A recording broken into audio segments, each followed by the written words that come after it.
ഖജനാവിന്ന് പണം മുടക്കി സർക്കാർ ഇതിങ്ങനെ ഇസ്ത്രീയിട്ട് സ്തംഭം കുത്തി തരുന്നത് ഇവരെ പോലെയുള്ള പട്ടിണിപ്പാവങ്ങളെ നടിറോട്ടിലിട്ട് ചവിട്ടിപ്പിഴിഞ്ഞ് കുത്തിക്കവർച്ച നടത്താനല്ല, സംരക്ഷിക്കാൻ. അതാവണമെടാ പോലീസ്.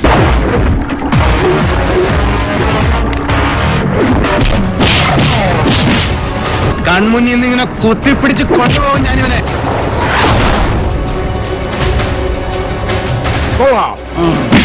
കേട്ടിട്ടുണ്ടോ? തെളിയിക്കും നരേന്ദ്രൻ. കൊന്നതും കൊല്ലിച്ചതുമടക്കം ഓരോന്നും inch by inch with clinching proof and incriminating evidence. അതിലിങ്ങനെ പുത്രന്റെ രൂപത്തിലൊരു കാളത്തർപ്പയോഗം പ്രതീക്ഷിച്ചില്ല.